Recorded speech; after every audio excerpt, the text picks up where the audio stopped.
kesempatan ini, sebelum kita setiap tahun kita merayakan Hari Raya Natal, sebelum kita merayakan Hari Raya Natal, kita akan memasuki misa. Pada minggu kedua ini kita akan bermisa dengan tema Natal dan perubahan. Kita merayakan Hari Natal sebagai bentuk kita merasa menerima karunia dari Roh Kudus, rasa terima kasih kelahiran Yesus Kristus. Untuk itu, marilah kita mempersiapkan hati kita untuk menghadap Tuhan. Sebelum kita merayakan kisah ini, selalu kita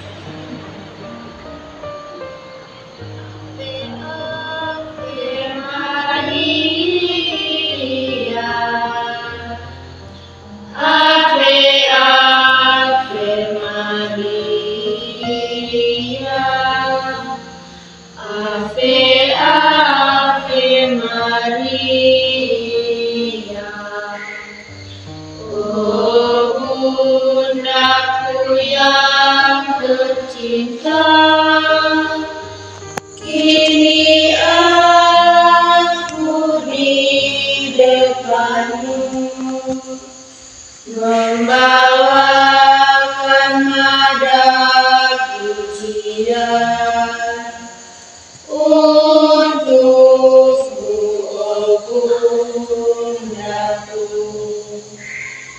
Ave, Ave Maria, Ave, Ave Maria,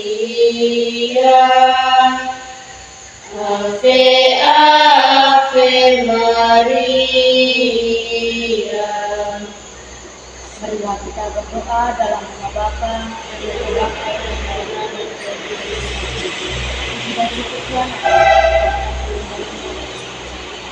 dari pagi hingga pada saat ini. Pada sore hari ini ya Bapa, kami anak-anak-Mu ingin berpetik kisah bersama.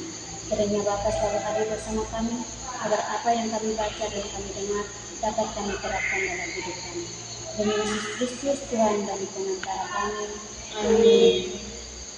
Saudara-saudara yang terkasih dalam Kristus, marilah kita membuka ayat kitab suci Yeremia bab 14 ayat 4 sampai 6. Marilah kita membacakan ayat kitab suci ini bersama-sama.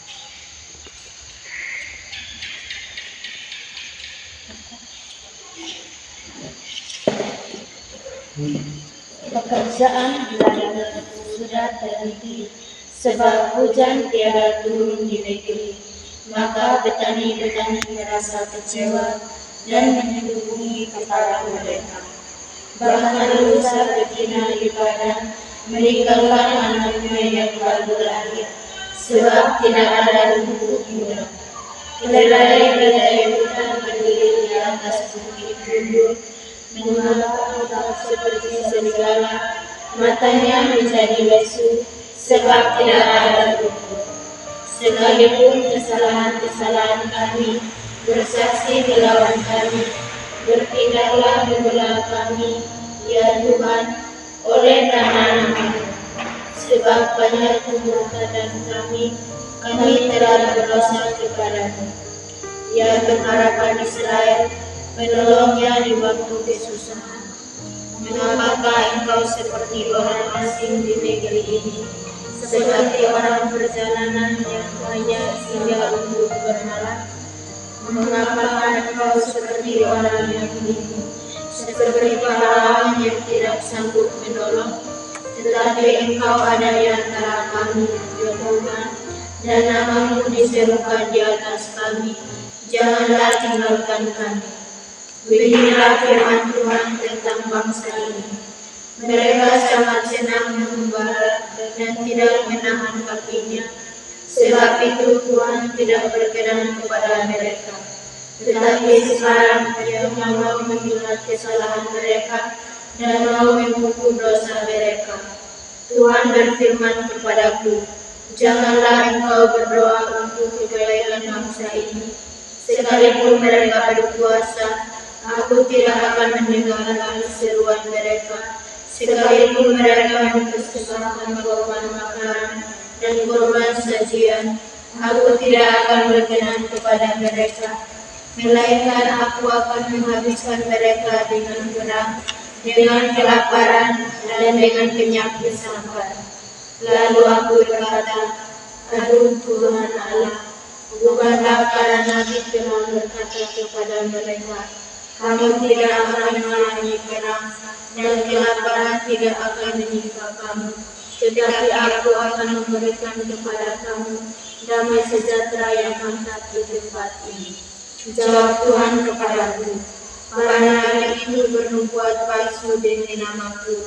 Aku tidak mengutus mereka, tidak memerintahkan mereka, dan tidak berfirman kepada mereka. Mereka membuat kepada aku penglihatan bohong, ramalan kosong dan tipu reka hatinya sendiri. Sebab itu beginilah firman Tuhan mengenai para nabi yang bernubuat demi namaku, padahal aku tidak mengutus mereka, dan yang berkata, perang dan kelaparan tidak akan menimpa negeri ini. Para nabi itu sendiri akan habis mati oleh perang dan kelaparan. Dan bangsa yang kepadanya mereka bernubuat akan mencampakkan mati di jalan-jalan Yerusalem disebabkan oleh kelaparan dan perang, dan tidak ada orang yang akan menguburkan mereka. Mereka sendiri, istri-istri mereka, anak-anak mereka yang laki-laki dan yang perempuan. Demikianlah akan dikumpulkan kebijaksanaan dan mereka ke atas mereka. Syukur kepada Allah.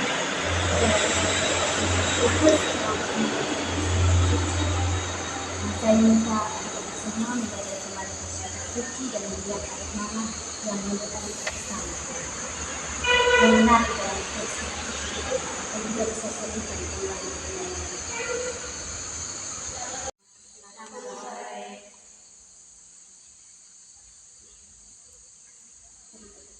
sendiri.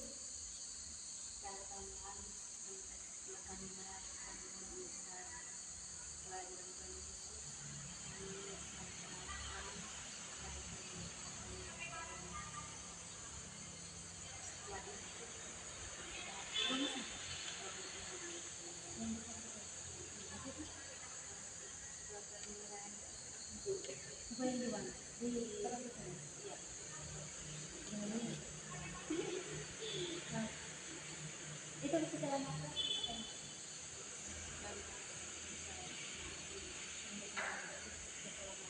Itu tetap dengan hari yang sama. Seperti kalian ini harus masuk dulu, mungkin bisa. Sampai dibuat kemana? Masih baik kemana? Kalian ini kita donasi kemudian ada makan-makan kan? Bisa ada yang cerita?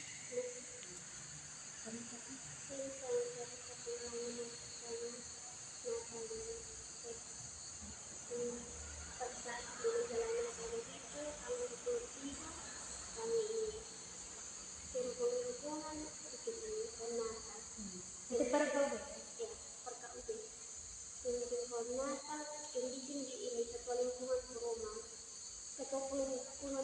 Posisi jauh dari ini apa? Jauh dari gereja. Jadi kami ONKM Kempi ini apa? Pikul pohon Natal bawa ke gereja langkah ya. Pikul bawa ke gereja, itu sampai gereja kami ini ke tempat terus taruh ini di pohon Natal. Yang taruh sesuai dengan nama lingkungan. Jadi setiap lingkungan itu di pohon Natal ada masing-masing. Itu lomba. Kalau kayak tidak bikin begitu ada denda dari karaoke. Denda apa? Denda uang 250.000. Jadi sudah kirim bikin pokoknya itu gereja tuh jadi ketawa. Semua harus ikut. Kalau ikut berarti denda 200. Iya. Uang hilang.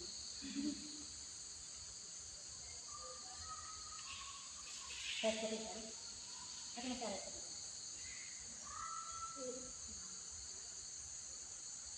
Kalau kakak sih pernah ada satu ini pengalaman SMA pas SMA. Kami ada lomba buat pohon Natal. Itu pada saat saya SMA kelas 1, saya SMA di Sorong Sumba. Sorong Sumba. Pada saat itu saya sekolah ini kelas 1 itu saya sekolah di SMA Thomas Aquino. SMA Thomas Aquino itu sekolah yang terfavorit. Maksudnya dia mempunyai kualitas apa? Dia mempunyai maksudnya sekolah yang terpandang, sekolah SMA Thomas. Jadi pada saat sebelum Natal, sebelum Libur itu kami siswa-siswa itu disuruh untuk membuat pohon Natal. Tapi buat pohon Natal itu dari barang-barang bekas, bukan dari yang kita harus beli di toko, tidak. Itu kita buat pohon Natal itu dari kaleng, pokoknya dari koran, buku-buku yang tidak dipakai itu bisa kita buat dalam pohon Natal. Dan dari situ saya belajar bahwa kita buat pohon Natal ini bukan kita beli, itu bisa kita pakai baju kaleng yang Sprite itu bisa kita buat dalam bentuk variasi-variasi. Ini kita pakai tali apa bisa untuk ini buat kami. Jadi pokoknya itu senang dari SMA besar. Tapi sekarang selama Natal 2 tahun datang ini seperti selama Natal di Sumbawa karena saya ada kuliah di sini, jadi selama ini sekarang Natal Natal di sini selama 2 tahun. Belum pernah pulang Sumba selama saya datang. Dan berapa tahun 2020 saya datang dari Sumba dan sampai sekarang ini saya belum pernah pulang Sumba. Jadi selama Natal 2 tahun ini saya Natal di Sumba. Ini dari saya sekian. Bisa ada yang di sini. Kalau tentang Natal pasar ke apa kan? Kalau tidak ada yang sering, malah kita mengakui iman kepercayaan kita.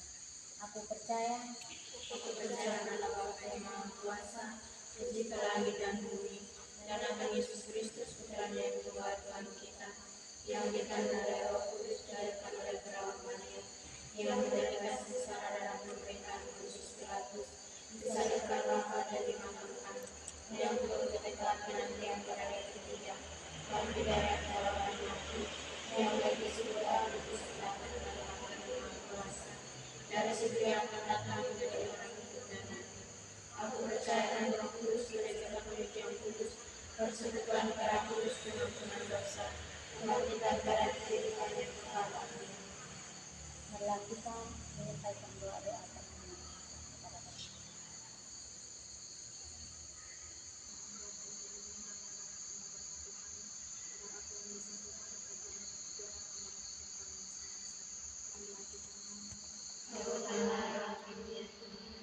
Marilah kita satukan doa kita ini dan doa yang dilakukan oleh Bapa kepada kita. Bapa kami Yang ada di surga, dimuliakan namamu. Datanglah kerajaanmu, jadilah kehendakmu di atas bumi seperti di dalam surga. Berilah kami rezeki pada hari ini, dan ampunilah kesalahan kami, seperti kami pun mengampuni yang bersalah kepada kami. Dan janganlah masukkan kami dalam pencobaan, tetapi bebaskanlah kami dari yang jahat. mari berdoa. Ya Allah Bapa yang Maha Pengasih dan Penyayang, pujilah syukur atas berkat karunia-Mu dan sepanjang kehidupan kami. Semoga kami menyambut kelahiran Yesus Kristus dengan kehadiran kami sebagai sekian dari dan Yesus Kristus berada di antara kami, adalah kita pilih bagi kita ini dengan kami. Ya namamu